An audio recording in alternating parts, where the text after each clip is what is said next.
Nama Ismail dalam bahasa Ibrani disebut Yishmael, yang memiliki arti didengar oleh Allah. Nama Ismail pertama kali muncul dalam Kejadian 16 ayat 11.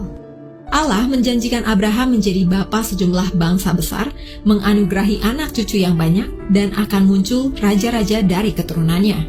Allah juga menjanjikan Abraham dan keturunannya dengan memberikan tanah Kanaan, dan perjanjian ini dipenuhi lewat Ishak. Meskipun Allah memilih Ishak, tetapi Allah juga memberkati dan menyertai Ismail. Alkitab menulis janji Tuhan kepada Ismail. Dalam Kejadian 17 ayat 20, Tuhan berkata kepada Abraham, "Tentang Ismail, Aku, Tuhan, telah mendengarkan permintaanmu. Ia akan kuberkati, kubuat beranak cucu dan sangat banyak. Ia akan memperanakan 12 raja, dan aku akan membuatnya menjadi bangsa yang besar."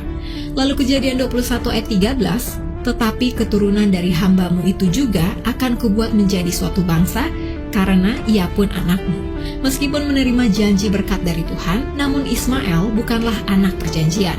Kejadian 17 ayat 18-21 dan Galatia 4 ayat 21-31. Ketika Ismail berusia 13 tahun, Ismail disunat bersama-sama dengan semua pria di rumah Abraham sebagai bagian tanda perjanjian antara Allah dengan Abraham dan keturunannya. Dalam Kejadian 21 ayat 8-21 menceritakan Abraham mengusir Hagar dan Ismail. Yang menyebabkan Hagar dan Ismail diusir Abraham adalah karena kecemburuan Sarah dan bukan karena kesombongan Hagar. Sarah khawatir kalau warisan yang seharusnya didapatkan secara penuh oleh Ishak juga diterima Ismail. Abraham memenuhi permintaan Sarah setelah Allah memerintahkan agar berbuat demikian. Selain itu, Allah juga menjamin bahwa Ismail akan menjadi bapa dari bangsa yang besar. Kejadian 21 ayat 12-13. Meski diusir dari rumah Abraham dan terbuang, namun Allah tetap menyertai kehidupan Ismail dan ibunya. Mereka lalu menetap di padang gurun Paran, dekat dengan pegunungan Sinai, dan Ismail menikah dengan perempuan Mesir.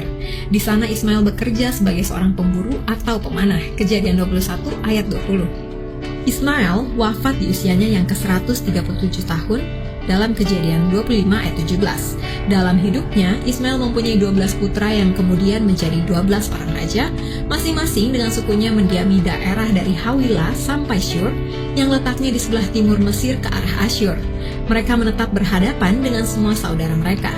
Nama putra-putra Ismail disebutkan menurut urutan lahirnya sesuai dengan Kejadian 25 ayat 12-15, yaitu Nebayot yang sulung, Kedar, Adbeel, Mibsam, Mishima, Duma, Masa, Hadad, Tema, Yatur, Nafis, dan Ketma.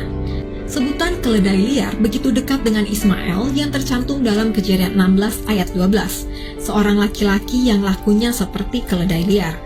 Di kebanyakan kalangan Kristiani menganggap sebutan itu adalah sebutan yang kurang baik. Tetapi perlu dipahami bahwa di dalam Alkitab, binatang keledai bukan binatang yang direndahkan. Bahkan berkat Yakub bagi anaknya yang bernama Isakar juga menyematkan kata keledai. Keledai liar adalah gelar berkat yang bermakna positif. Keledai liar adalah orang yang merdeka dan tidak bergantung pada siapapun seperti yang diungkapkan dalam Ayub 24 ayat 5. Sesungguhnya seperti keledai liar di padang gurun, mereka keluar untuk bekerja mencari apa-apa di padang belantara sebagai makanan bagi anak-anak mereka.